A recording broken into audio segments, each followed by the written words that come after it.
tan extenso. Bueno, vamos a empezar con el tema, y el tema, les vuelvo a repetir, es el tema de las Sefirot, ¿va? ¿Qué son las Sefirot? Pues bueno, las Sefirot son las esferas, las emanaciones que podemos encontrar dentro de la Cábala, ¿va? Cada bolita que vemos en la formación del árbol de la vida, de manera independiente se llama Sefirá, pero en manera conjunta se llaman Sefirot. O sea, el plural y el singular es Sefirá, y el plural es Sefirot, ¿va? Por si de repente escuchan que digo Sefirá y luego Sefirot, es por eso. Cuando hable de Sefirot es en plural, y cuando hable de Sefirá es en singular. Bueno, entonces vamos a comenzar. Como les mencioné el día de ayer, les vuelvo a repetir, hoy toca hablar acerca de estas esferas que encontramos en el árbol de la vida, ¿sí? De estas emanaciones o de estas cuestiones interesantes o conceptos interesantes que podemos encontrar al momento de investigar un poquito más relacionado al tema de la Cábala. El árbol de la vida está conformado por 10 sefirot, ¿sí? Cada sefira tiene su propia naturaleza y está conformada en un orden ascendente, ¿sí? De manera ascendente, y está presente la figura de 3 triángulos, es que se logra mostrar la idea del árbol de la vida, y entre más cuestiones simbólicas que los vamos a ir viendo. Pero como les menciono, este árbol de la vida está conformada por sefirá de manera independiente, que son 10, y en plural, les vuelvo a repetir, se conoce como sefirot. La primera de estas es la que está en la parte de arriba y tiene por nombre Keter, ¿sí? Keter como tal es la corona o la visión general. Es la raíz primera de la jerarquía de las sefirot. En la terminología cabalística clásica, Keter representa la voluntad originaria, la fase cero del pensamiento de la creación, la cualidad primordial del otorgamiento en la que no hay aún forma diferenciada ni contenido perceptible, ¿sí? Keter es por tanto la intención primera, el impulso original que hace posible la emanación de todo lo demás.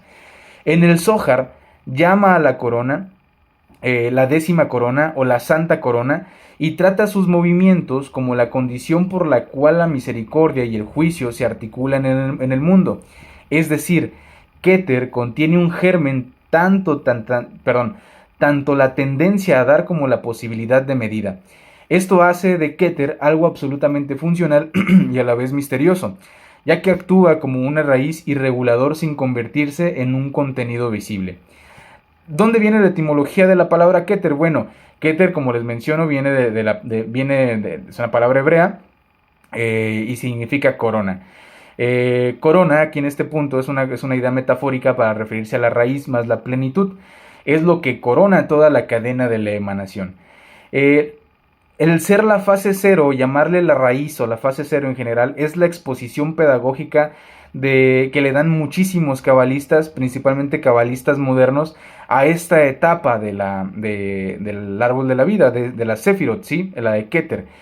Es la fase cero del pensamiento, de la creación que corresponde a Keter. Allí está la voluntad de otorgar, desde la cual nacen las demás fases, ¿sí? ¿Cuáles son las demás fases? Chokmah, Binah, los Seirampi, Malkut, ¿sí? Todas estas cuestiones. Keter no es una persona ni un ente separado. Es la cualidad raíz del otorgamiento de la estructura divina. Los cabalistas usan las metáforas de corona, rey, cabeza y demás para referirse a Keter, porque consideran que para que la mente humana pueda orientarse son los mejores términos que pueden usar, pues para que se pueda comprender un poquito más. Pero la realidad es de que Keter trasciende una categoría humana. De hecho, dentro de la Cábala muchas ideas, como les repetí en el en vivo de ayer, muchas expresiones que se usan son simples cuestiones simbólicas, ¿sí? Que se usan de referencia y no refiriéndose a una cuestión literal. Keter como tal, ya les andaba repitiendo. La Sefirá Keter es donde nace la intención generadora. Esta intención generadora es el impulso por el cual el dador desea dar placer a la criatura. Por ello es la base última del propósito de la creación. La creación existe para volverse semejante al creador, y ese anhelo raíz, procede de la fase cero, que vuelvo a repetir, es Keter. La luz relacionada con Keter es la intención pura más que una energía diferenciada. Dentro de la jerga cabalística se distingue entre tipos de luz, como la Orb Nimi, que es la luz interna, y la Orb Makif, que es la luz circundante. Keter es la raíz de la luz que no puede directamente ser contenida por recipientes finitos sin mediación. Por su naturaleza primordial, la luz de Keter permanece velada para la mayoría de las formas creadas, y su manifestación plena requiere que los recipientes alcancen una semejanza de forma, ¿sí? Esto es una intención corregida para recibir esta luz desde ese nivel. Keter es la raíz, como les menciono, desde la cual se despliega Chokmah y Binah, ¿sí? En el árbol de la vida, Keter está aquí, supongamos que Keter es aquí mi centro, Binah y Chokmah están así acomodados, ¿va? Para que entiendan. Ahí discúlpenme por no tenerles una descripción gráfica. Pero así está formado en un triángulo, donde la punta es Keter, Binah está a un lado y Chokmah está del otro lado. Todo el árbol de la vida es precisamente una emanación del propio Keter, o al menos así es como se ve. En términos de fases, Keter es la fase 0 que precede y determina la secuencia. En el Zohar se enseña que la corona, o sea, hablando de Keter, incluye en germen, los polos de misericordia y rigor. Cuando se desplaza, produce las condiciones para que ambas se articulen en los mundos inferiores. Esta tensión dinámica se traduce a la posibilidad de equilibrio o desequilibrio en la manifestación. Keter constituye la raíz de los Partzufim superiores, que regulan la recepción de la luz hacia abajo. Su función allí es la de origen y supervisión del flujo, no la de receptor final, ¿sí? Keter, por ser fase raíz, no tiene un Kli. Un Kli, ¿qué es? Es un recipiente. Hablando de singular, es un recipiente. Y esa palabra es la que se usa, Kli. Entonces, Keter, por su fase raíz, no tiene un Kli o un recipiente separado y funcional en el sentido inferior, porque no recibe en la forma que lo hace Chokmah o Malkut. Su vasija es la intención absoluta que aún no se ha fragmentado en formas perceptibles, ¿sí? Ella solo puede vestirse en recipientes superiores que ya posee equilibrio. Para que la luz de Keter pueda fluir sin destruir, debe pasar por procesos de restricción y por la instalación de pantallas conocidas dentro de la Cábala como Masaj, en los Kelim descendentes, ¿sí? Que los Kelim ya son las vasijas o recipientes, hablando en plural. El singular es Kli y el plural es Kelim. La creación, para volverse semejante al creador, primero se abstiene y luego adquiere pantallas que regulan la entrada de luz. La recepción de la cualidad de Keter implica, por tanto, una transformación del Kli, ¿sí? A través de la intención. En el microcosmos humanos, Keter corresponde a la voluntad primordial, esa forma de la persona donde surge la intención básica, el porqué de las cosas. Es la semilla de la aspiración espiritual, equivalente al punto en el corazón cuando se despierta el anhelo por lo divino. En términos de los grados del alma, Keter está ligado a los niveles más altos, que es el Hayá y el Yehidá en la terminología completa, es decir, a la raíz de unidad y adhesión. Sin embargo, en praxis pedagógica, Keter se experimenta primero como tensión, la sensación de querer ser semejante al dador, lo cual lo hace una aspiración que empuja al trabajo del tikkun, ¿va? Keter determina el para qué de la creación, como les había mencionado, y no es meramente una fuente de energía, sino la intención de que la criatura llegue a experimentar placer derivado de parecerse al dador. El propósito supremo del mundo es que las criaturas conozcan al Creador a través de sus obras, ¿sí? Y esa es la intención, y de esa intención nace en Keter. La reparación final, conocida como Gmar Tikkun, implica que las criaturas internalicen la cualidad de Keter, ¿sí? El otorgamiento, de modo que el flujo de la luz circule sin rechazo. Por eso Keter es la corona que hay que reconquistar en la práctica espiritual. No se trata de conocimientos, sino de que la voluntad del hombre vuelve a ser una con la voluntad del dador. El trabajo con Keter no es meramente la erudición, es una transformación de voluntad, estudiar con la intención de volverse semejantes al otorgante, siendo la vía para atraer la luz que reforma. Esta luz dentro de la cábala se conoce como Or Makif.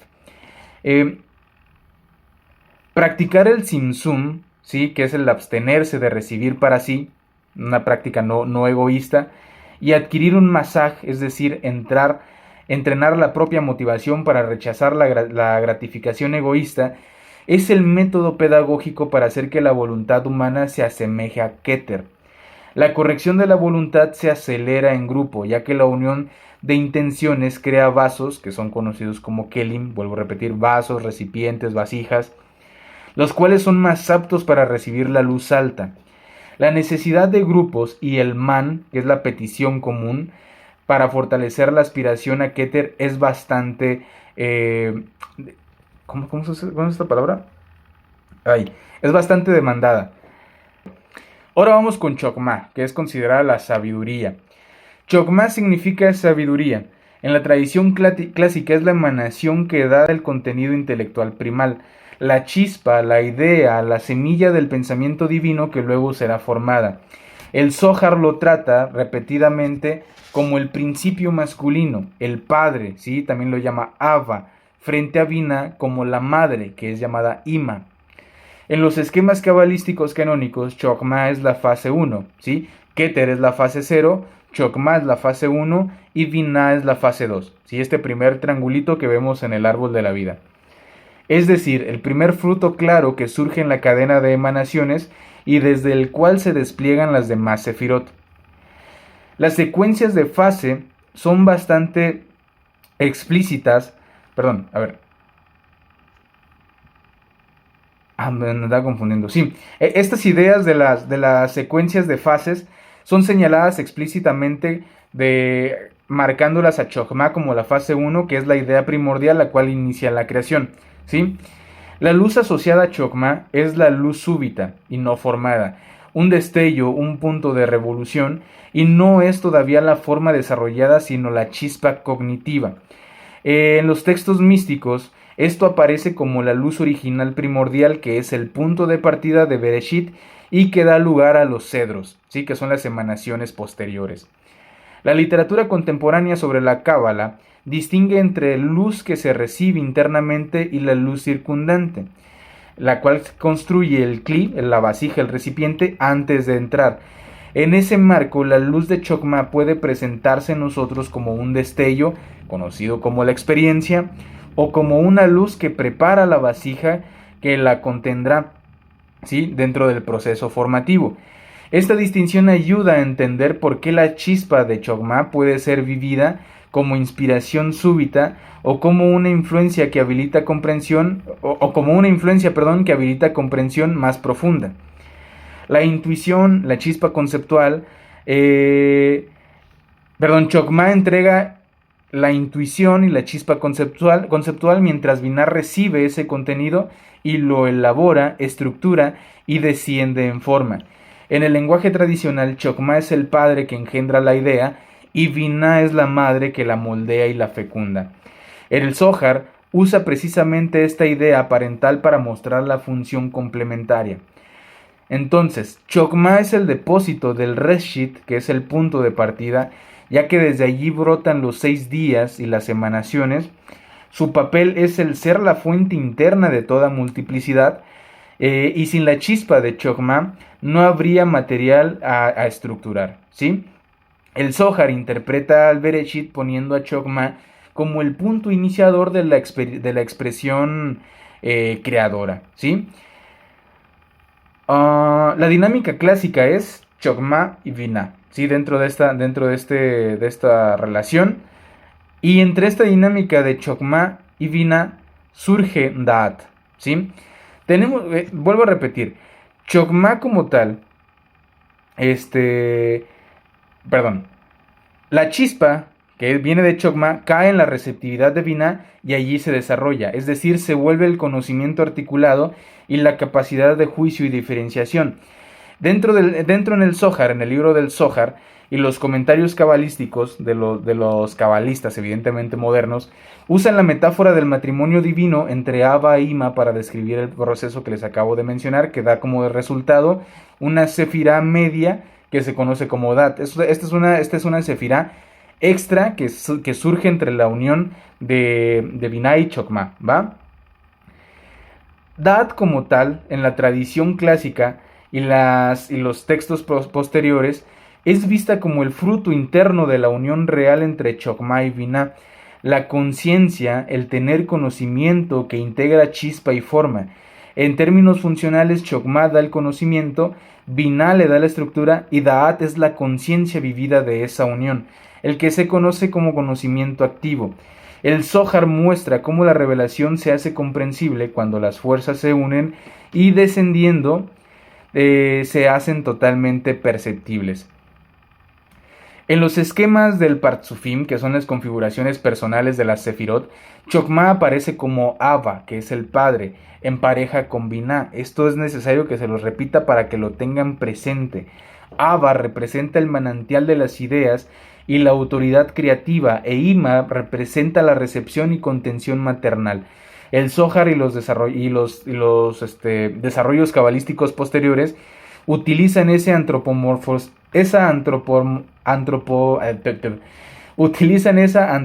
antropomorfización para explicar procesos de unión y de descenso dentro de la tradición pues cabalística, ¿va? Tradicionalmente, Chokmah se corresponde con la facultad intuitiva y la chispa intelectual pura. Esa comprensión súbita que parece el razonamiento elaborado, siendo la idea en este acto germinal, la intuición, la revelación, la intuición profética o la inspiración. El Zohar describe fenómenos proféticos y visionarios en los que actúa esta fuerza luminosa. El Zohar como tal distingue claramente los grados del alma, Nefesh, Roach, Neshama, y explica que estos operan en niveles distintos de conexión con lo alto. La tradición no siempre hace una correspondencia única y fija entre una sefirá y un solo término del alma. Por ejemplo, la Neshama es el grado alto que corona y domina los grados inferiores. Otras escuelas vinculan ciertos aspectos intelectuales superiores, lo que Chokmah aporta, que es la chispa y la revelación, con funciones que pertenecen a Neshama o incluso a Chaya, según la tradición estudiada. ¿Sí? Va a depender mucho de la tradición cabalística que se llegue a estudiar. Por tanto, estas variantes están muy presentes, ¿sí? Como les digo. Algunos textos sitúan la manifestación humana de Chokmah en la zona de la Neshama, que es el nivel racional intuitivo más alto, mientras que otros prefieren hablar de ella como punto intelectual que puede residir en diferentes capas según la corrección espiritual del individuo. En relatos cabalísticos como el Zohar, las manifestaciones de Chokmah aparecen como visiones, sueños proféticos, destellos de comprensión en la oración o estudio, a veces asociadas a la figura del profeta o del sabio que ve más allá. Para que la chispa de Chokmah fructifique en el alma, es decir, para que no sea solamente un destello, se requiere construir un kli, una vasija, mediante la intención correcta, ¿sí? A través del estudio, el ambiente y prácticas que permitan a la luz entrar y volverse internalizada. Es importante generar un ambiente y una intención para ampliar el kli, para ampliar esta vasija, este recipiente y atraer la luz circundante que permite que la sabiduría no solo se vea, sino que se reciba de una manera correcta. Las escuelas cabalísticas y los comentarios posteriores que se han hecho dentro de la cábala emplean lenguajes distintos para mapear a Chokmah en el alma humana. Por eso, conviene hablar siempre de la función que es la chispa intuitiva, más que de una equivalencia rígida con un único término psicológico. El Zohar da relatos y metáforas, los cuales muchos autores modernos sistematizan para que evidentemente sean tomados con una mayor seriedad. ¿Hasta aquí alguna duda con Chokmah, con Keter? Para pasar entonces ahorita con Binah. Vamos entonces con la Binah, sí, con la tercer sefirot. La tercer sefirá, perdón. Recordemos que en plural, para hablar de la sefirot, para hablar de estos círculos se usa, para hablar de las 10 sefirá se utiliza el plural sefirot, ¿va? Y para hablar de individual se utiliza sefirá. Entonces vamos ahora con la sefirá Binah. Binah como tal es el entendimiento y el desarrollo profundo, ¿sí? Binah se traduce habitualmente como entendimiento, discernimiento o procesamiento intelectual. Es el esquema de las 4 fases o capas de la emanación Binah que corresponden a la fase 2, la fase que recibe y elabora el destello original de Chokmah, que es la sabiduría. Es la tercera sefirá en el orden clásico que les había mencionado, Keter, Chokmah y Binah. Y encabeza el pilar izquierdo, ¿sí? El considerado el polo femenino, por eso a Binah se le relaciona con la madre y a Chokmah con el polo masculino. Recordemos que masculino y femenino dentro de estos términos es lo activo y lo pasivo, no tiene nada que ver con pene, ni con vagina, ni con nada de eso, ¿sí? Ni con trabajar en un taller, ni con trabajar lavando trastes, ¿sí? Para ubicar las ideas y no desviarlo por completo. Por si de repente ven que uso el término femenino o uso el término pasivo, me refiero a lo mismo, ¿sí? A estas cuestiones de energías. Aquí dentro de este tema olvidémonos del género biológico, ¿sí? Entonces, es la tercera sefirá en el orden clásico, como les había dicho, y encabeza el pilar izquierdo, que es el polo femenino y formador del triángulo superior. Funciona en íntima relación con Chokmah. Chokmah aporta la chispa, que es lo que ya les había dicho, aquí se va a repetir un poco más, pero para ir entendiendo la naturaleza individual de cada una. Chokmah aporta la chispa, que es la idea pura, y Binah la elabora, la articula y la hace formable para la dinámica de la creación. En la literatura mística clásica cabalista, Binah es frecuentemente descrita con metáforas maternas, ¿sí? Siendo la matriz que germina la forma, ya que recibe la semilla intelectiva de Chokmah y la gestiona hasta que puede manifestarse. Esta función de madre aparece de modo constante en textos como en el Zohar, ¿sí? Principalmente, y en los que se desarrollaron dentro de la cábala luriánica. Binah es la que da forma y la que organiza la fuerza recibida, mientras Chokmah es la chispa primordial, que es el destello inmediato de saber. Binah es la capacidad de ordenar, discriminar, razonar y estructurar esa chispa en conceptos, categorías y etapas que pueden bajarse hacia los mundos inferiores. Dicho de otro modo, Chokmah es la potencia informativa y Binah es la arquitectura que permite que la información exista como forma, ¿sí? Para irle dando un orden aquí a esto. La unión de Chokmah, ¿sí? Que es considerada aquí también como inspiración o spark, y Binah como el procesamiento y matriz, produce lo que en la terminología cabalística aparece Dat, ¿sí?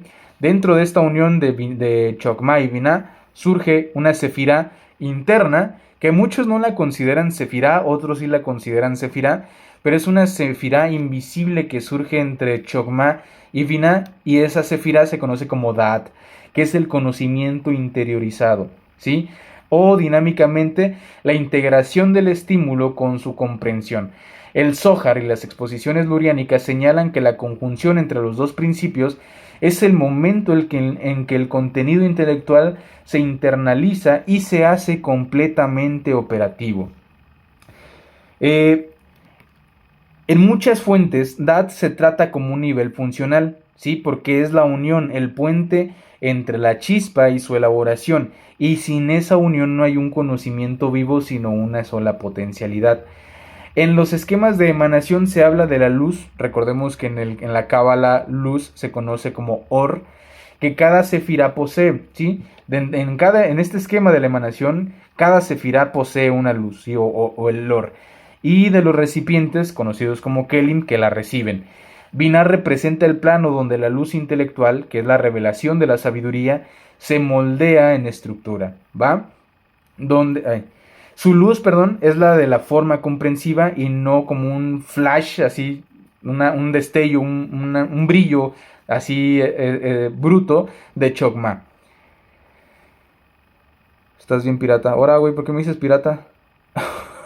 ¿O a quién le dices? no están peleando.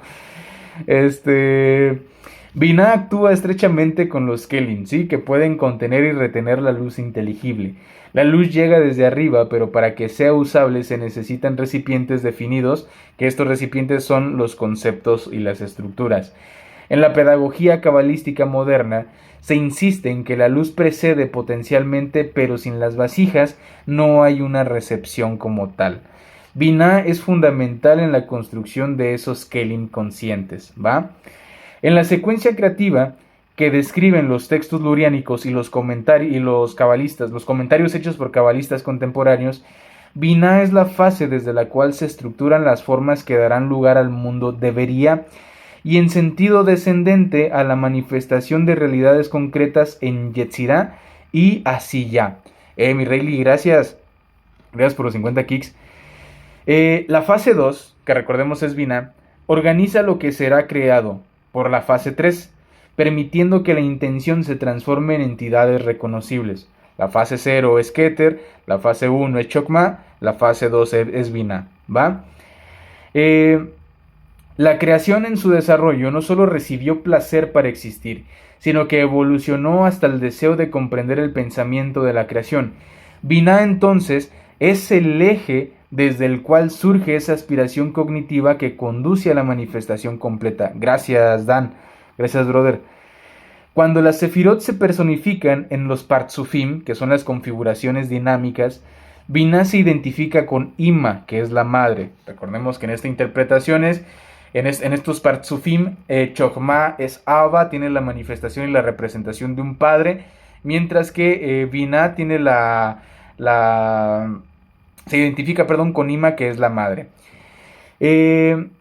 La figura que recibe y engendra la continuidad de la vida espiritual desde lo alto hacia abajo. Esa personificación ayuda a entender interacciones, paternidad, maternidad, diálogo interno del sistema divino, y esta lectura es coherente con la terminología del Zohar y el desarrollo luriánico ashlagiano dentro de la Cábala.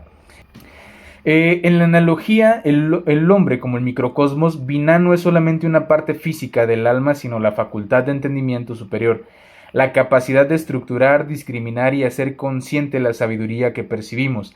En términos prácticos, es la capacidad que nos permite transformar una intuición en conocimiento operable. Ay, cabrón, se me fue de más.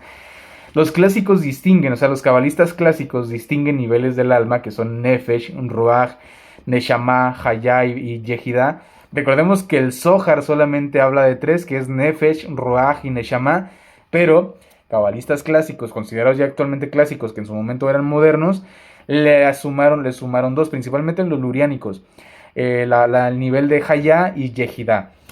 Las fuentes cabalísticas que se lleguen a consultar suelen explicar que las funciones intelectivas más altas, que son a través del entiendas esto del entendimiento profundo, la internalización y el propósito de la creación, corresponden a los estratos superiores del alma. Por ello, Binah se asocia funcionalmente con el nivel superior de comprensión, lo que algunas tradiciones vinculan con la Neshama o con aspectos elevados de la misma, siempre matizando que las correspondencias exactas varían entre autores y tradiciones.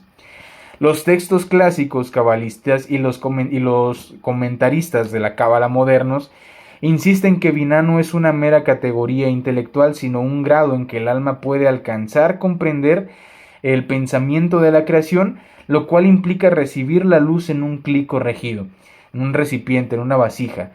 El método para acercarse a Binah combina estudios auténticos. El método para acercarse a Binah combina estudio auténtico, intención correcta, conocida como Kaivana, y un ambiente que favorecen la elevación espiritual. Tanto el Zohar como los cabalistas modernos recomiendan preparación antes de estudiar directamente las partes más profundas. El material de introducción de la cábala, que por lo general se suele compartir dentro de distintos grupos y que dan los guías contemporáneos de la cábala, están pensados o pensadas para otorgar la base conceptual y metodológica necesaria.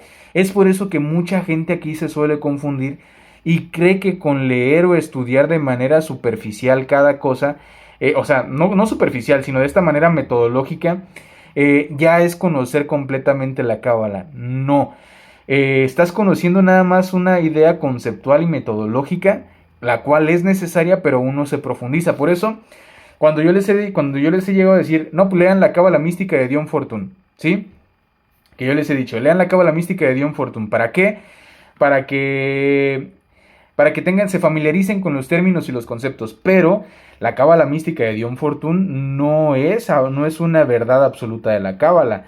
La cábala mística de Dion Fortune es un librazo, pero la manera en la que perciben la cábala es desde la visión occidental.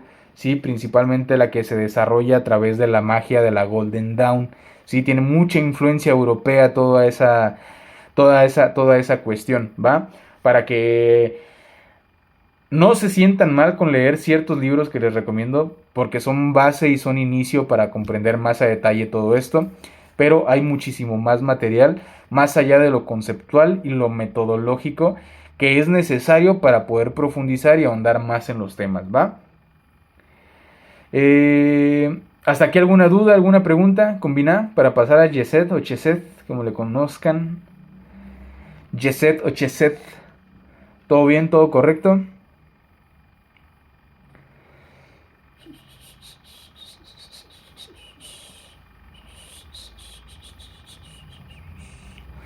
Igual me lo pueden hacer saber, ¿va? Aquí en los comentarios me pueden saber las dudas que les surgen al respecto. Ahora vamos con Cheset o Yeset o Cheset. Se escribe Geset. Y muchos lo pronuncian Geset o Cheset o Cheset o Yeset.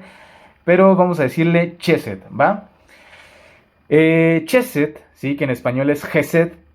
Literalmente suele traducirse como misericordia, bondad, amor benevolente o amor obra, perdón. En la tradición cabalística es la cualidad divina que da sin medida, la primera manifestación importante del atributo del otorgamiento en el mundo manifestado. Es la cuarta sefirá en el orden clásico y ocupa el lado derecho del árbol, ¿sí? Aquí está Binah, aquí es mi derecha, por si a usted le sale a la izquierda, aquí es mi derecha. Aquí está Binah, perdón, Keter, Chesed, perdón, nomás, Keter, Chokmah, Binah y Yeset. De hecho, si revisan en el orden que se estudia la sefirá dentro del árbol de la vida, se forma un rayo, ¿sí? Es un rayo, que ya después les hablaré de ese rayo. Entonces, Chesed como tal ocupa el lado derecho del árbol de la vida y forma, perdón, con Geburah, que Geburah es la severidad, y Tiferet, que es la belleza y la armonía, el triángulo medio que rige la vida ética y el equilibrio dinámico de la creación. A eso me refería Homama con lo de lo que va a depender del orden y el acomodo. Como tal, lo que mencionaba, sí podría tener una relación Binah, Chokmah y Geset, que es la emanación 1, 2 y 3, porque recordemos que Keter es la emanación 0, es la raíz, y se cuenta, el 0 también cuenta. Pero aquí está la otra triada que se forma. La primera triada es Keter, Chokmah y Binah. Y entre Binah y Chokmah surge Dad, ¿sí? Por esa fusión, ese principio activo y pasivo. Luego tenemos la tercera triada que es Chesed, Geburah y Tiferet, ¿va? Y Tiferet, perdón, donde Chesed, que es la misericordia y la bondad, junto con Geburah, que es la severidad, y Tiferet, que es la belleza y la armonía, forman el triángulo medio que rige la vida ética y el equilibrio dinámico de la creación. Chesed pertenece al conjunto de las 6 sefirot centrales, ¿sí? Las 6 del medio. Dentro del árbol de la vida, recordemos que se parte así de esa manera, ¿va? Las cuales suelen integrarse en el partzuf del Seir Ampin, ¿sí? Que es la pequeña faz. Y cuando se trabaja con estructuras personificadas, es decir, Chesed es una de las fuerzas que constituyen el rostro dinámico del mundo creativo. No sé si me di a entender aquí en esto, si me trabé o no me di a entender, háganmelo saber, ¿va? Denme chance. Denme champú, permítanme. Permítanme un momento.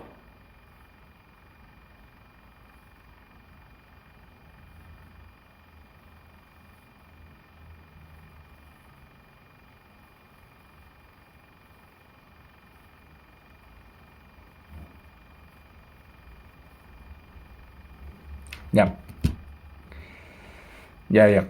Ahora sí. Perdón, di una regadota aquí en una parte, ¿va? En la que mencioné como la parte media y que son el pilar medio que forma 6. Permítanme, ¿dónde la cagué? Lo escribí mal, permítanme.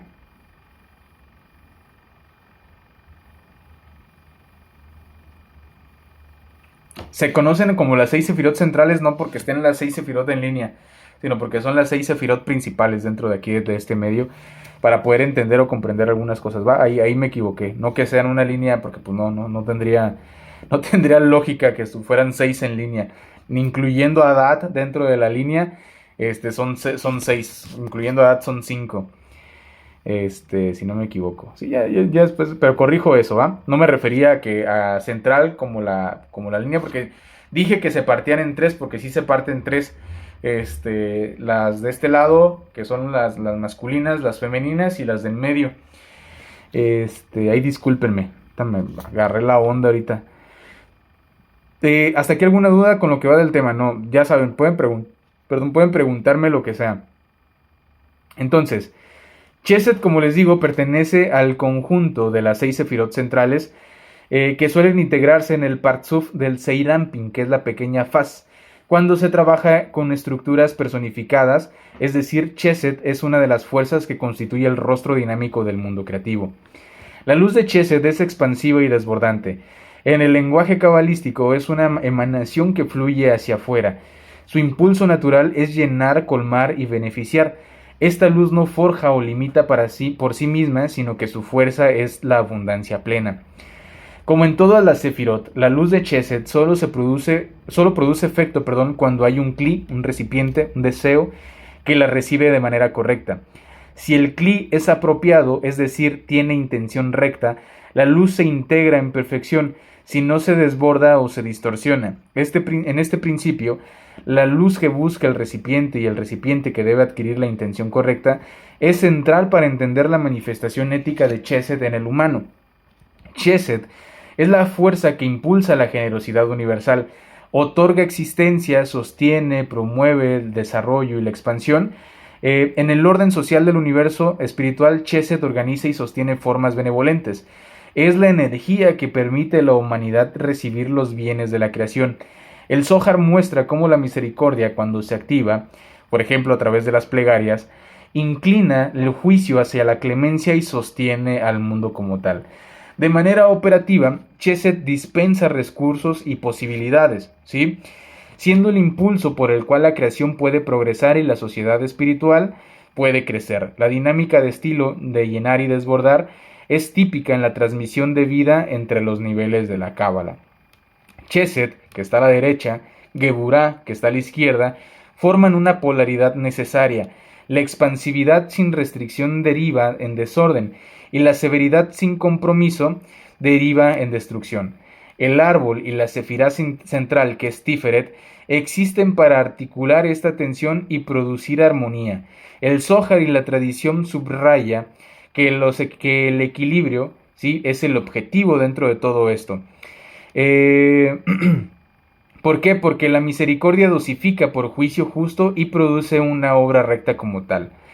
La verdad de Chesed, no es simplemente dar todo sin límites, sino que debe estar acompañada de discernimiento, el cual es hecho a través de Geburá, para que lo que se da sea verdaderamente bien. Esa corrección es parte del proceso del tikkun. Recordemos que tikkun dentro de la Cábala es rectificación. Cuando la fuerza, de hecho aquí para Angie, no se siente por aquí, Angie aquí le va a dar gusto que lo mencione. Cuando las fuerzas expansivas no se moderan, pueden generar corrupción, por ejemplo, dependencia, indulgencia, falta de límites que destruyen el orden, y la tradición habla del reverso de cada sefirá. En este caso es la clifa, ¿sí?, o la clifa, que es la cáscara, ¿sí?, que de la clifot en general vamos a hablar después, y aquí la clifa es la cáscara que conforma la clifot. Entonces les vuelvo a repetir. Cuando la fuerza expansiva no se modera, puede generar corrupción, por ejemplo, dependencia, indulgencia y falta de límites que destruyen el orden. La tradición habla del reverso de cada sefirá, que es conocido como la clifa o clifá, que es la cáscara, la cual es una manifestación negativa del atributo santo. El manejar de manera sabia a Chesed exige conciencia del riesgo de su desequilibrio, ¿sí? Y no menciono que esto de la clifá sea algo malo, no, ya lo vamos a ver cuando sea el en vivo de la clifot, ¿va? Vamos a darle. Chesed se expresa en el ser humano como la capacidad y la voluntad de dar. No solamente actos externos, que es la caridad, sino la intención interna, dar por el bien del otro y por deseo de asemejarse al Creador. ¿Sí? La cábala clásica distingue niveles del alma, que estos niveles son el nefesh, el ruach, el neshama, los que ya les había dicho, y la experiencia de Chesed se siente en los estratos emocionales evolutivos, a través de ruach, y en las manifestaciones de acción, conocidas como nefesh, cuando están correctamente dirigidos. El Zohar explica la distinción de niveles del alma y cómo las cualidades espirituales se traducen en actos concretos en este mundo. Las sefirot se sumergen en nuestros deseos y forman los recipientes, es decir, la luz de Chesed opera en el sujeto según la disposición de su deseo y su intención, ¿sí? Por eso, la transformación interior, que es la de convertir el deseo de recibir en deseo de dar, es central para que Chesed se manifieste de manera automática. Un eje clave en la tradición contemporánea, ¿sí?, de la Cábala, es que la creación debe transformarse hasta tener la misma intención que el Creador, recibir con la intención de otorgar. Así las acciones de Chesed, que es dar y ayudar, no son solo obras externas, sino procesos de corrección interior, pasos por los que la creación se vuelve semejante al dador. La instrucción práctica es no solamente dar, sino dar con la intención de otorgar, es decir, un altruismo que es totalmente consciente. Estudiar las sefirot y sus dinámicas, ¿sí?, forma la herramienta de percepción que permite sentir la luz. El Zohar y los comentarios instructivos insisten en el estudio como generador de almas y méritos. Transformar el motivo del acto de dar, ¿sí?, el cual es pasar del interés personal al otorgamiento, es el corazón del trabajo cabalístico, ¿va?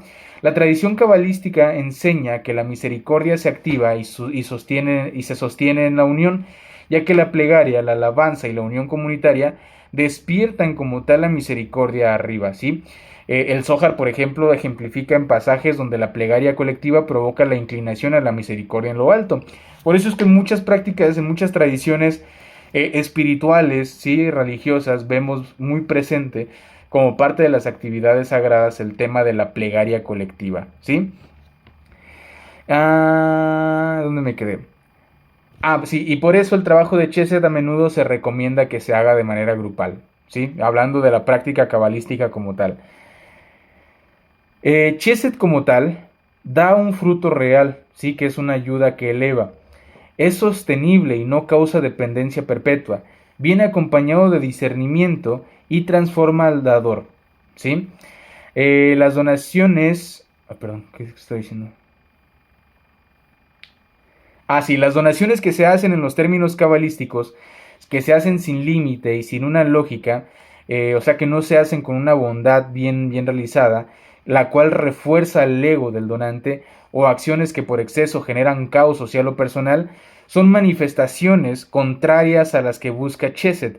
Y esta es una de las manifestaciones que se conocen solamente, que se le interpretan, por ejemplo, dentro de la clifa, ¿sí?, dentro de la clifa, o un cli mal dispuesto. El Zohar discute repetidamente cómo la misericordia, que es Chesed, desde lo alto se hace efectiva cuando abajo hay plegarias y actos de adhesión que la atraen, y también desarrolla la polaridad que es misericordia-juicio y la necesidad del equilibrio. Leer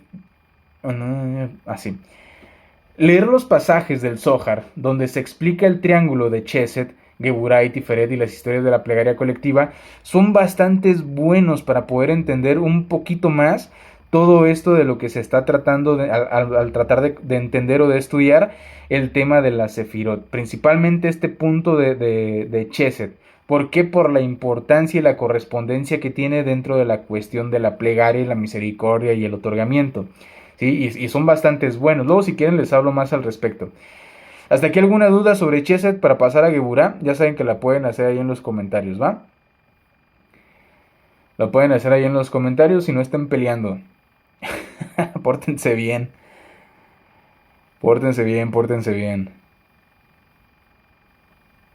Pórtense bien, porque si nada más se la van a pasar peleando ahí entre ustedes, pues mejor hago un en vivo y no toco un tema, nada más lo dejo ahí abierto en el chat y me río de cómo se pelean. Paro, tiren ahí parillo nada más, para que no peleen, porque luego Kik, si detecta que hay confrontación, me puede afectar a mí en la cuenta, ¿va? Me puede poner restricciones o cosillas así, hasta donde he leído, ahí para que tiren parillo ahí con eso, ¿va? Este, y para que no vaya, pues para que no salgan mal entre ustedes. Para que no peleen ahí entre ustedes, ¿sí? Pero si un día quieren echarse un tiro, díganme y hago la retejada del año. Este, para que le presten atención al temita. No es necesario que se vayan, quédense, nada más denle acá al tema en cuestión, ¿va? Y ahí cualquier dudita que les surja relacionada al tema me lo hacen saber. No peleen, no se peleen, que al niño Dios no le gusta. Entonces, dudas hasta aquí con Cheset para continuarle con Geburah. Entonces le continúo y ya ustedes me dicen qué rollo, ¿va? Geburah significa en hebreo fuerza, valor, poder, y en la terminología cabalística se refiere al principio de restricción, medida y juicio, donde Chesed es la fuerza expansiva y donante, y Geburah es la capacidad de poner límites para aplicar medida y ejecutar la corrección necesaria, y así, la expansión sea de manera ordenada y de manera justa. Es la cuarta, sexta, según la forma de numerar la Sefirot, de las 10 que existen. Tradicionalmente ocupa el pilar izquierdo, que es el pilar del rigor, y contrapone a Chesed, que es el de la derecha, y aquí forma con Chesed y Tiferet la triada del corazón, donde se articula la vida ética del sistema sefirótico. Geburah es una de las 6 sefirot que constituyen el rostro activo, el Sein Ampin, y actúa en la dinámica de transformación hacia los mundos inferiores. La luz de Geburah es una luz de formación por contención. No es la luz que inunda sin medida, sino la luz que llega filtrada por la medida. Su efecto es generar estructura, diferenciación y definición en el cli, o sea, es en la vasija. En términos técnicos, es la luz que permite que la forma se mantenga y que haga posible la función operativa, incluso cuando ello implica privación o disciplina. Geburah es la fuerza que sostiene la ley, el juicio y la disciplina del universo. Cuando el orden se rompe, el brazo de Geburah despierta para restablecer el equilibrio. El Zohar usa imágenes imaginativas, usa imágenes muy contundentes, a través de una roca, de un martillo, del golpe, para ilustrar cómo la fuerza de Geburah actúa para provocar cambios que son completamente necesarios, ¿va? Denme chance, no puse a cargar el otro teléfono y no quiero que se me apague. Fuga. Sin Geburah, la expansión de Chesed degeneraría en caos, por eso la restricción no es maldad, sino condición para que lo dado sea fructífero. El sistema espiritual pide tanto potenciar como medir. Lo uno sin lo otro no puede sostener la creación. La dinámica de derecha a izquierda, Chesed, Geburah, es la base operativa del árbol de la vida. Tiferet está en el centro y actúa como mediador que integra la generosidad de Chesed con la severidad de Geburah para producir belleza y armonía. El objetivo no es suprimir una por otra, sino articularlas. Tanto la misericordia regulada por juicio produce justicia vivificante. Geburah fuera del lugar puede manifestarse como dureza, crueldad, fanatismo, castigo, indiscriminación o represión que destruye en vez de corregir. La Cábala llama a esas manifestaciones las Clifot. Sí, aquí un poquito satanizadas, ¿va? Las Clifot tienen como tal otro trasfondo, pero dentro de aquí las satanizan un poquito más porque es lo opuesto a lo que se conoce como políticamente bueno, ¿va? Y por eso la corrección interior exige no solamente el desarrollar fuerza, sino temperarla con compasión. En el ser humano, Geburah se expresa como autodisciplina, autocontención y capacidad de decir no. La fortaleza moral para resistir impulsos dañinos y la facultad de juzgar y sancionar cuando es necesario. Es la fuerza interior que mantiene el límite sano en lo personal y en lo social. La actividad de Geburah suele relacionarse con los estratos del Ruach, que es el espíritu, las emociones y el carácter, para la regulación emocional y con el Nefesh en la práctica de la autodisciplina corporal. En niveles superiores su equilibrio participa en la formación del carácter espiritual que permite recibir el Neshama, que son las correlaciones exactas que varían entre comentaristas, o sea, comentaristas cabalísticos, pero existe una coherencia pedagógica que exponen otros cabalistas en general. ¿Hasta aquí alguna duda? Dale, que eso me interesa mucho. Va. Buenas noches. Sale, Midan, descansa. Buenas noches. Ahí nos andamos viendo mañana. La fuerza de restricción puede provocar rupturas cuando la luz es demasiado intensa para los recipientes inmaduros. La tradición luriánica explica que la rotura de los recipientes es resultado de una interacción, ¿sí?, entre la luz y recipientes insuficientes, y Geburá, que es la fuerza, está implicada en la dinámica que pone en evidencia esas debilidades para iniciar el tikkun. En la pedagogía cabalística moderna, la práctica espiritual combina el estudio, el trabajo de intención y la vida en grupo. Estas son las herramientas para transformar el kelim o los recipientes y alojar la luz basándose en esas fuentes y propagando prácticas concretas en específico. ¿De qué van estas prácticas? Ejercicios de límites conscientes diarios, en los que se identifican conductas repetitivas, cosillas así, muy introspectivos, una práctica de compasión medida, estudio y reflexión de manera grupal, ayuno en algunos casos y demás. Bueno, vamos a darle con Tiferet, ¿sí? Tiferet como tal significa belleza, pero en la Cábala no es solamente la belleza estética, es la armonía operativa que integra ambos polos opuestos del árbol, ¿sí? Chesed con la misericordia, la expansión, y Geburá con el juicio y la restricción, y los transforma en una unidad funcional. Por eso se le llama con frecuencia el corazón del árbol de la vida. Es el centro que hace que las fuerzas polares no choquen, sino que produzcan una obra equilibrada y vivificadora. Tiferet no es una neutralidad como tal, sino que tiene una cualidad activa que permite a la luz manifestarse con proporción, no con derroche, ni con desordenamiento, ni un rigor destructivo, sino con armonía que sostiene la vida espiritual y material. La luz asociada a Tiferet es una luz mediadora integradora. No es una llama iluminadora como la de Chokmah, ni la luz estricta y filtrada de Binah, sino es una luz armonizadora que condensa, sincroniza y equilibra, ¿va? Se percibe como calidez compasiva, claridad ética y coherencia del corazón, una cristalización luminosa que hace posible la belleza.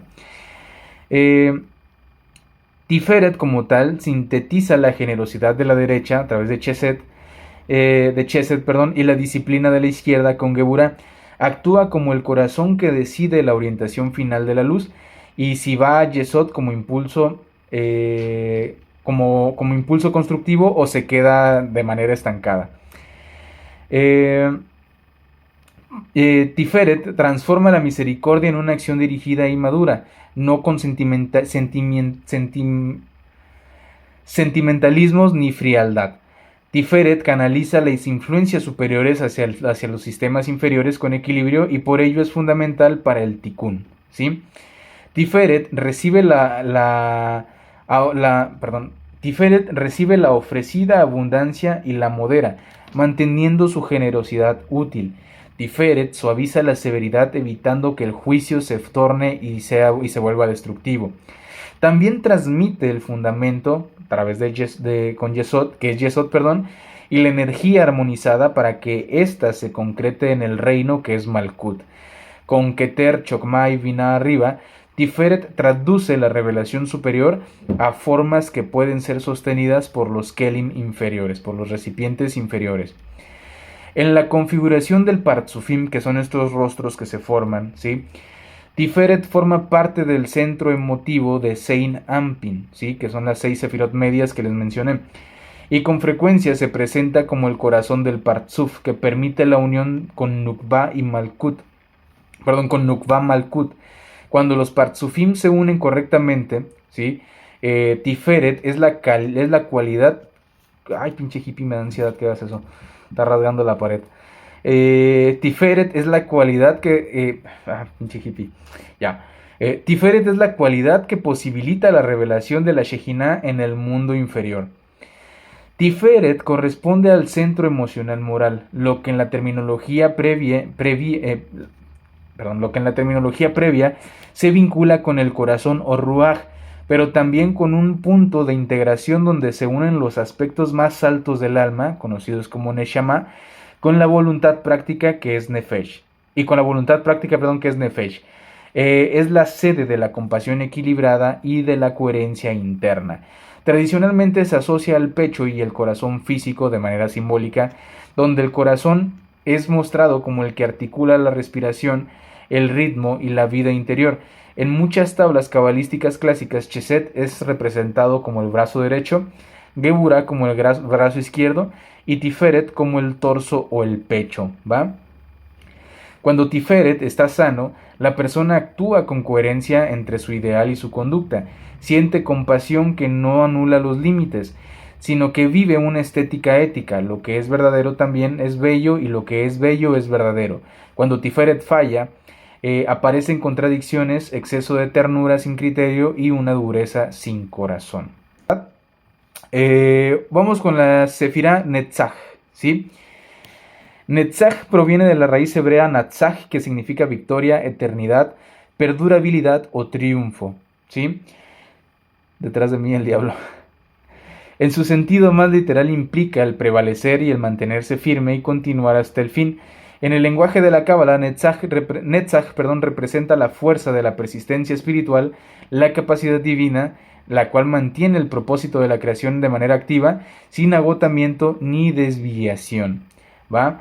En el árbol de la vida, Netzach pertenece al pilar de la misericordia que está del lado derecho, justo debajo de Chesed, y forma con Hod su pareja polar, ¿sí? La energía activa y receptiva de la manifestación dinámica. Ambos sostienen y transmiten la energía de Tiferet hacia el mundo de la acción, que es Yesod, y finalmente en Malkut. La luz de Netzach es una luz de continuidad y expansión. Si Chesed representa el acto inicial de otorgar, Netzach representa la voluntad divina de sostener el otorgamiento en el tiempo, superando las resistencias. En términos cabalísticos, la luz de Netzach tiene las siguientes cualidades. La primera, que es la de movimiento activo y direccional, es la que empuja hacia adelante, la que impulsa el desarrollo del plano divino. La segunda, que es la luz de la victoria sobre la inercia, que en su naturaleza vence la pasividad del deseo de recibir, orientando la creación hacia su corrección, que es el tikkun. Y la luz de expansión del propósito, ¿sí? Que no se conforma con un logro parcial y es la energía que asegura que la voluntad del Creador se cumpla en todos los mundos, ¿sí? Es la energía que asegura que la voluntad del Creador se cumpla en todos los mundos. El Zohar describe esta cualidad de Netzach como la fuerza con que el Creador sostiene los cielos y la tierra, el poder que no se cansa ni se interrumpe, el reflejo de la eternidad y de la voluntad divina. Netzach es el principio que mantiene el flujo del bien universal, iniciado por Chesed. Sin Netzach, la misericordia quedaría en un solo impulso inicial.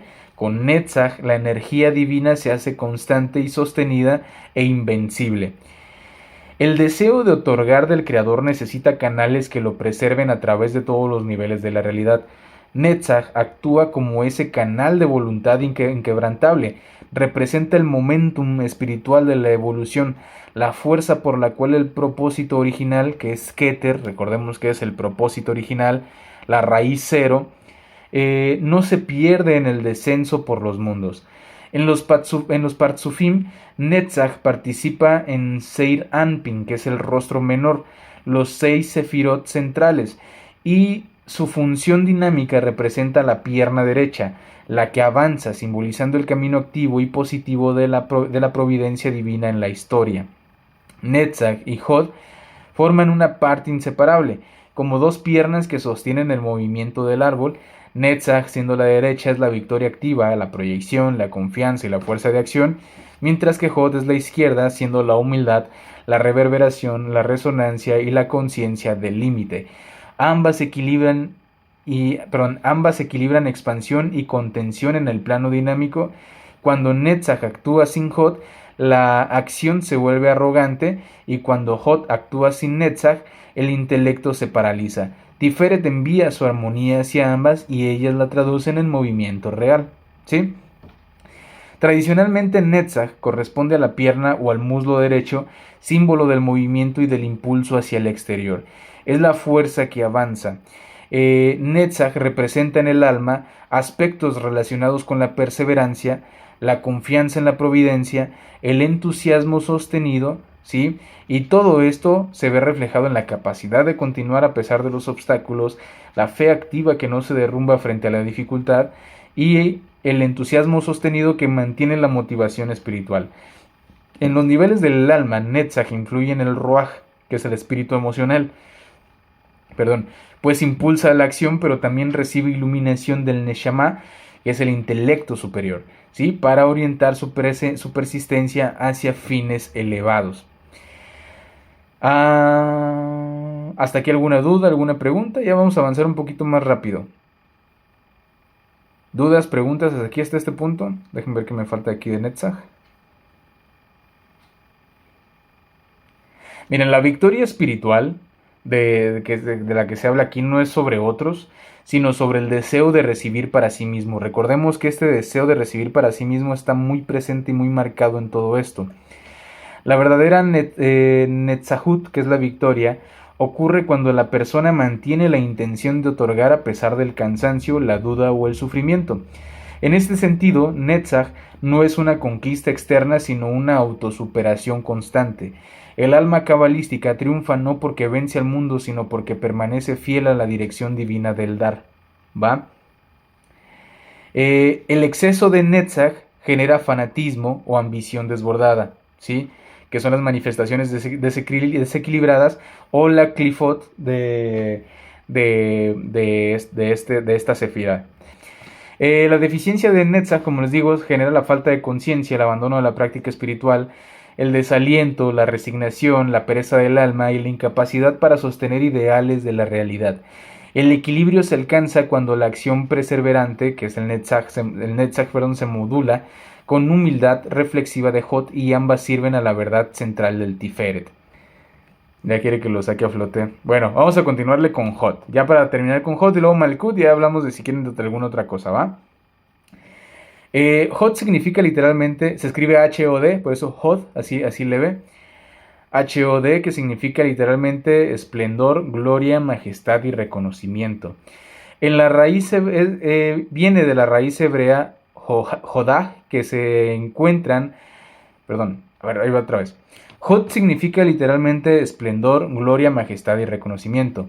En la raíz hebrea Jodad se encuentran las ideas de agradecimiento, reconocimiento y confesión, tanto en el sentido de reconocer la verdad como en el de dar gracias. En la cábala tradicional, Hod representa la facultad de resonancia, la capacidad de reflejar, integrar y expresar la sabiduría divina en forma de lenguaje, comprensión, eco y belleza intelectual. Faltaría Yesod. Sí, cierto, me faltó Yesod. Sí, es Hod, Yesod y Malkut y se finí. No sé si se ha bien dicho, se acabó así en francés, pero según yo así se dice. Va a estar haciendo el ridículo. Sin Netzach es la pierna derecha, la energía que impulsa hacia adelante la victoria activa. Hod es la pierna izquierda, la que da estabilidad, reflexión y equilibrio. Juntos, ambos sostienen el cuerpo espiritual del árbol y su unión permite el movimiento armonioso del propósito divino hacia la manifestación. La luz de Hod es una luz receptiva y reflexiva, un brillo que no proviene de sí mismo, sino que refleja la luz superior de Chokhmah y Tiferet, traduciendo su resplandor en entendimiento, lenguaje y expresión simbólica. Mientras Netzach actúa como la persistencia y la fuerza expansiva del propósito, Hod representa la inteligencia y la humildad que le dan forma y dirección. Es la luz de la resonancia porque recibe, matiza y devuelve la luz como eco. Y también la luz del reconocimiento porque revela que toda fuerza y toda sabiduría proviene del Creador. Mientras que también es vista como la luz de comunicación, ya que la energía de Hod se manifiesta en la palabra, la plegaria, el canto, la profecía y el estudio sagrado.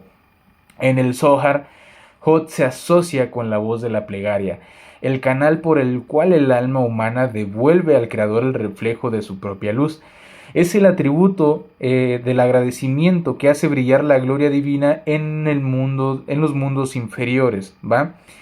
Hod cumple la función cósmica de reflejar la luz superior y permitir que ésta se reconozca a sí mismo dentro de la multiplicidad. Sin el espejo de Hod, la luz no podría percibir su retorno y el universo permanecería totalmente mudo. En este sentido, Hod es la conciencia reflexiva del cosmos, el lugar donde la sabiduría divina se vuelve autoconocida a través del eco de la creación. En los mundos espirituales, Hod está vinculado con la vibración del lenguaje sagrado. Cada palabra, oración o himno que eleva el alma humana, es un canal de Hod, una resonancia sonora de la sabiduría divina convertida en significado. Hod es el freno sagrado de Netzach. Cuando la energía expansiva de la victoria se torna de manera excesiva, Hod introduce introspección, análisis, gratitud y humildad. Así evita que el impulso se transforme en totalmente soberbia. El Zohar compara esta relación con los dos muslos del rey, el derecho que avanza y el izquierdo que sostiene y equilibra. El derecho que es Netzach y el izquierdo es Hod, ¿va? En la disposición sefirótica, Hod y Netzach son las dos columnas inferiores del cuerpo divino, el Seir Anpin. Por encima de ellas está Tiferet, el corazón que armoniza misericordia y justicia. Por debajo, ambas descargan su energía en Yesod, el fundamento que proyectará la luz hacia Malkut, el mundo manifiesto. Sin la resonancia de Hod, el canal de Yesod no podría transmitir la energía equilibrada del árbol. Por eso, en los Parsufim, Hod se asocia con la mente inferior que traduce la sabiduría en palabra, el principio profético, el intelecto comunicativo del Seir Anpin. Hod corresponde, como les he dicho, al muslo o pierna izquierda, que es el símbolo del soporte, la contención y el equilibrio en el movimiento, y también se le asocia con el sistema nervioso y el lenguaje, ya que la voz y la comunicación son vehículos de energía. Hod también representa las facultades de reconocimiento, humildad y comunicación, siendo la humildad cognitiva que reconoce la sabiduría divina y evita la arrogancia del intelecto. Es el agradecimiento consciente que transforma la percepción de alabanza, siendo también la inteligencia expresiva que da forma verbal, simbólica o artística a la experiencia espiritual. En los niveles del alma, Hod se asocia con el Ruach, que es el espíritu emocional, y el Neshama, que es el intelecto superior, pues une comprensión y emoción para generar expresión armónica. La verdadera gloria no es una vanagloria personal. Sí, la verdadera gloria, que es Hod, no es una vanagloria personal, sino una transparencia del alma al resplandor divino. Cuando el ser humano deja de atribuirse mérito propio y se vuelve un canal de expresión divina, el esplendor de Hod se manifiesta. De ahí que Hodag también signifique confesión y reconocer que la sabiduría no pertenece al yo sino al creador. Así Hod convierte la mente en espejo de la Ein Sof y no produce sino que revela lo reflejado, ¿sí? O revela también reflejando. Exceso de Hod, ¿sí? Hace caer en un intelectualismo frío, racionalismo sin compasión, un orgullo intelectual al querer comprenderlo todo y perder el misterio, una verborrea espiritual, ya que se habla mucho de lo divino sin siquiera vivirlo, y una deficiencia de Hod es una falta de reflexión o de gratitud, una desconexión entre conocimiento y palabra, y una negación de la propia voz interior o incapacidad de reconocer la sabiduría del otro. En el Zohar, Hod se identifica con el poder de la plegaria y el cántico. El alma humana, al elevar su voz, devuelve a Dios su reflejo de su propio aliento, que es el Ruach. Así la plegaria no es una petición sino una resonancia, un acto de reconocimiento que mantiene el vínculo entre lo alto y lo bajo. Cuando se pronuncian con intención las palabras, no son sonidos externos sino vasijas que reciben y transmiten la luz. Hod, por tanto, es la tecnología espiritual del verbo que se vuelve el lugar donde la luz se hace pensamiento y luego se convierte en palabra, ¿va? Yesod. Vamos a darle al Yesod. Yesod, que es más conocido como Yesod, significa fundamento o base. Es la novena sefirá del árbol de la vida, situada inmediatamente encima de Malkut y en la base del pilar central, el cual es el punto que conecta la triada superior con la manifestación. Como noveno escalón, Yesod recoge las corrientes, que son las emanaciones de las sefirot superiores, especialmente de Netzach, Hod y Tiferet, y a través de ellas de las columnas, y las concentra para entregarlas a Malkut. Por eso se le considera el receptáculo y el transmisor inmediato hacia el mundo físico. En términos cabalísticos, Yesod es el recipiente que recibe la luz de las sefirot superiores y la organiza en una forma apta para bajar a la manifestación. No es simplemente un conducto pasivo, es una prueba que corrige y ordena las emanaciones para que la forma resultante sea coherente con la estructura de Malkut. Esta función de purificación y ordenamiento es central en la dinámica de transmisión. La luz pura llega desde arriba, ¿sí? Esta es la dinámica. Llega desde arriba. Pero para manifestarse necesita recipientes adecuados. Yesod regula la intensidad y modula la forma y preserva la integridad de la emanación antes de entregarlas a Malkut, siendo en ese sentido Yesod la última estación etérea donde la luz se prepara para convertirse en forma densa. El Zohar describe la relación entre Yesod y Malkut como una unidad dialéctica, ya que el libro de recordación y el pacto muestran que los dos grados, alto y bajo, son uno cuando la unión es correcta. En las imágenes que muestra el Zohar, o sea, que describe el Zohar para describir todas estas cuestiones, la Shejinah, que es la presencia divina en el nivel inferior, desciende y asciende por medio de este canal. Muchos pasajes del Zohar insisten en que la manifestación estable, ¿sí?, ocurre solo cuando Yesod efectúa su función correctamente. Por eso, el Talmudic místico habla de tiempos y condiciones para que la unión que es la entrada en el santuario, sea totalmente posible, ¿va? Yesod regula ese tiempo o estado adecuado. Tradicionalmente Yesod se asocia con la luna, los ritmos, la ritmicidad, la receptividad, y por ello con los ritmos etéricos que mediatizan la vida en Malkut. El Zohar y la literatura cabalística usan la imagen lunar para indicar cómo Yesod ilumina indirectamente, o sea, refleja la luz superior, ¿sí? Fíjense, qué avanzados, ¿no? Porque antes de que se supiera de que la luna no tenía luz propia, sino que era el reflejo del sol, ya aquí manejaban estos conceptos en la antigüedad de la luna como un reflejo de la luz superior, ¿sí? En este caso, pues del sol, y se puede hacer como que una interpretación, ¿cómo decirlo?, esotérica de aquí de todo esto, y esto de muchísimo más antes. En la imaginería clásica, Yesod aparece ligado a la generación, la transmisión de la vida y la unión.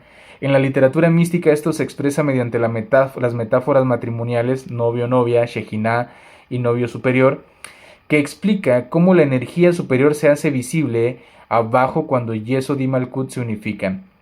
En la antropología cabalística tradicional, Yesod actúa como puente entre la intención interior y la acción externa. Es el canal por el que los deseos corregidos, conocidos como Kavanot, se descargan en el mundo. Transformar el deseo, añadiendo la intención de otorgar, para que los deseos no se consuman en recepción egoísta, sino que se conviertan en instrumentos de corrección, es parte del trabajo cabalístico. En este sentido, Yesod es el punto operativo donde la intención dirige el deseo hacia su tikkun, que es la rectificación, y por ende hacia la manifestación correcta. Las fuentes tradicionales distinguen los niveles del alma, que es Nefesh, Ruach, Neshama, y los otros dos que son extras, que no me acuerdo bien el nombre, y hablan de su salida y retorno. Aunque las correspondencias concretas varían en distintas escuelas cabalísticas, la función práctica es clara. Esta función es la siguiente: Yesod vincula los impulsos vitales y las facultades interiores con la energía espiritual superior, actuando como el nivel del alma responsable de la aplicación de la vida interior en actos concretos. El Zohar muestra cómo la unión entre los niveles superiores y los inferiores pasan por este punto de conexión. Lo que se corrige en Yesod es fundamentalmente el uso del deseo, transformar la intención de recibir por sí mismo en intención de otorgar. Cuando el deseo baja sin corrección, produce defectos que repercuten arriba y abajo, ¿sí? micro y macrocosmos. Antes de cualquier acto que implica la energía sexual o vital, se tiene que cultivar la intención de otorgar y de la intención de unidad. Esto no es una idea psicológica moderna, ya que en la cábala la intención transforma la fuerza en espiritualidad, ¿sí? Basándonos en las prácticas o implicaciones éticas según la tradición cabalística de lo que es la naturaleza de Yesod, que dentro de Yesod está la Kavana, ojo, Kavana, no Kabbalah, Kavana, que es la intención, ¿sí? Y antes de cualquier acto que implique energía sexual o vital, se tiene que cultivar intención de otorgar y de unidad, ¿sí?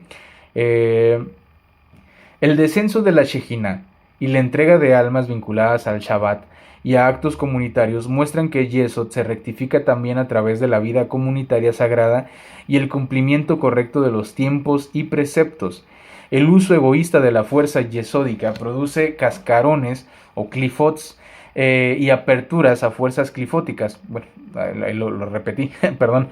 Mencionando, y esto está, mencionado en el Zohar como resultados de la impureza. Por eso la tradición prescribe una disciplina y una ética espiritual, ¿sí? Dado que Yesod es el último filtro antes de la manifestación, cualquier defecto o rectificación en él afecta la relación entre creador y creación. El Zohar subraya que la santidad que desciende y nutre todo abajo depende de la correcta iluminación desde Yesod.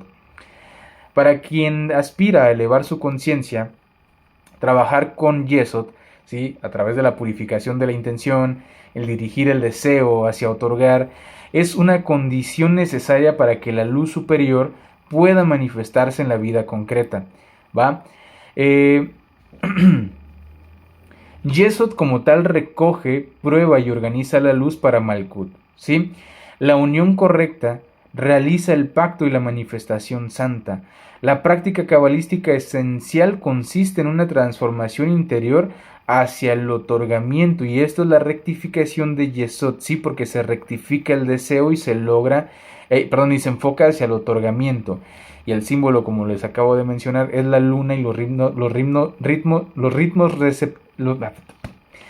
la luna, la luna, los ritmos y la receptividad, también el matrimonio místico y el fundamento del mundo visible. ¿Hasta aquí alguna duda? ¿Pregunta? Para pasar con Malkut. Con Malkut. Andaban yendo las cabras. Date, fíjate que en varias pinturas de las vírgenes y en las sacerdotisas, incluso en el de Ryder, esa luna lo ponen donde estaría puesta la sefirá de yeso. Sí, en la parte de abajo. Y atrás de ella están las 8 granadas representando... que fuera Malkut, nosotros en la tierra. Órale, buenísimo, ¿eh? Oye, qué buena observación. Fíjate que hace mucho quería hacer un en vivo hablando del tarot, y esta observación va a valer oro. Voy a retomarlo, voy a volver a hacerlo. Creo que hasta borré el guión, no lo terminé. Lo voy a volver a hacer. La base de la Virgen de Guadalupe, le diré de broma. Pura cábala cristiana. Pensé en Luria, en lunas y vírgenes, y se me vino el retrato de la Virgen de Guadalupe. Sí, la clásica. Pues que no estoy loco. Vamos a darle entonces por último con Malkut. Sí, el último de esta sefirá. La última sefirá, de la sefirot. Malkut o Malhut es el reino, ¿sí? Y es la 10ª y última sefirá. Su papel es ser la receptora y manifestadora de toda la luz que desciende desde arriba. En la pedagogía de las fases, Malkut corresponde a la fase 4, la etapa en la que lo espiritual desciende hasta hacerse experiencia y realidad concreta. En este sentido, Malkut es la cara de la creación visible, el punto en que la intención divina toma forma y se vuelve observación y acción en el mundo. El Zohar presenta a Malkut frecuentemente como la Shejinah, que es la matrona, la presencia divina, la reina que debe ser coronada por el rey, y como el lugar donde la unión de arriba y abajo se hace posible. Malkut no emite luz propia, su función es recibir, contener y manifestar la luz que viene de las sefirot superiores. En los esquemas cabalísticos se distingue entre la luz interna, conocida como Or Nimi, y la luz circundante, que es Or Makif. Malkut es su estado, Malkut en su estado no rectificado suele solamente reflejar o cumplir funciones de vasija limitada. Cuando se rectifica puede recibir la luz interna en forma estable y convertirse en el receptáculo efectivo de la revelación. Para que la luz alta, ¿sí?, pueda habitar Malkut sin quemarla, la creación practica el Tzimtzum y adquiere un masaj, que es una pantalla. Estos mecanismos por los cuales la vasija se restringe y determina en qué medida y con qué intención recibirá la luz. Malkut establece un mecanismo para examinar la luz y decidir si recibirla y en qué medida. ¿Sí? La recepción en Malkut no es pasiva, sino que se vuelve una función que implica juicio y disciplina interna. Malkut es la estación final por la que pasa la cadena de la emanación. Recibe lo que Yesod organiza y lo traduce en experiencia, ¿sí? La Shejinah desciende y reside en el nivel de Malkut, y cuando hay unión correcta, esto pues se ve reflejado en el simbolismo que se desarrolla. El Zohar lo describe como con imágenes nupciales, ¿sí? La Shejinah, representando a Malkut, solo es coronada cuando se da la fusión con el rey, ¿sí?, la raíz superior. La manifestación del reino, que es la presencia divina en la historia, es una función de Malkut. Por ejemplo, el Zohar explica cómo la Shejinah comienza a manifestarse en la tierra, que es el reino que toma lugar, y solo después de procesos de purificación y juicio, las grandes transformaciones y los comienzos suelen ser rudos hasta que el reino se asienta, ¿sí? Yesod concentra y prueba la luz. Malkut es el lugar donde esa luz se instala, ¿sí?, como una manifestación. En el lenguaje de la unión, Yesod prepara el pacto que permitirá la entrada de la Shejinah en Malkut.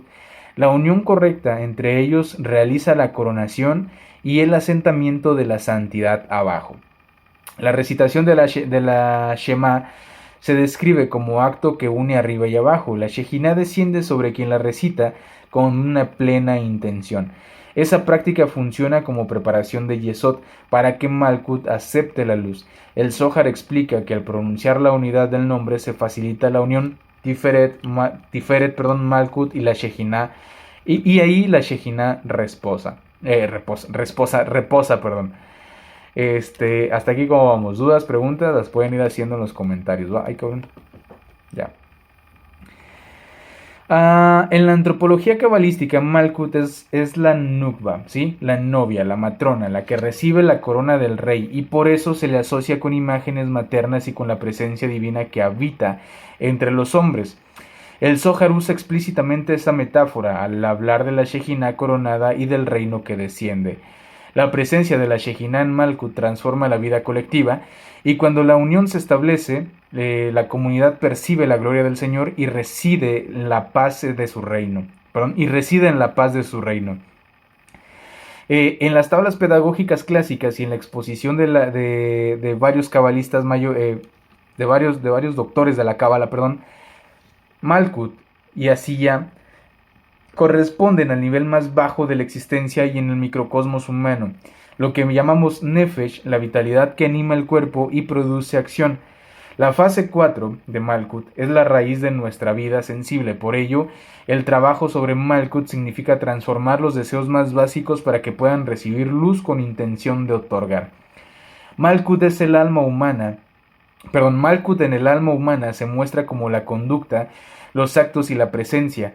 Es el campo donde la intención se rodea de actos y estos actos es en lo de qué comemos, cómo nos comportamos, cómo nos relacionamos. Y por eso la cábala insiste en que la rectificación debe alcanzarse también en lo cotidiano. La santidad baja cuando los actos son dirigidos con la intención correcta.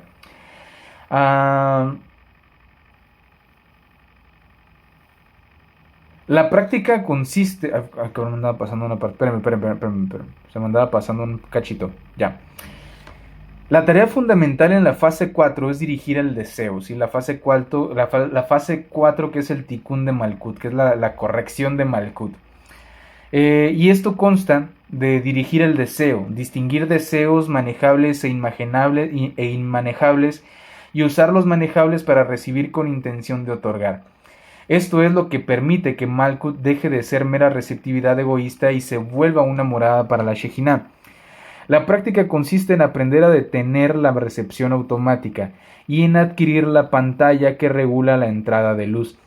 Estas son técnicas esenciales para que Yesod y Malkuth operen correctamente y no permitan la entrada descontrolada de la luz en recipientes no corregidos, ¿va? La vida en comunidad, el estudio en grupo y actos rituales, ¿sí? Pero, por ejemplo, la recitación de la Shema, con una intención específica, son medios para que la Shejinah se revele abajo. En el Zohar se subraya el efecto de la unión colectiva sobre la inclinación de la misericordia y la manifestación del reino. Si Malkuth permanece sin rectificar, su receptividad se vuelve idólatra. Recibir para recibir se manifiesta como materialismo, un dominio de apetitos y un exilio de la Shejinah. El Zohar narra episodios en los que el mal uso de la recepción conduce a contaminación espiritual y caída.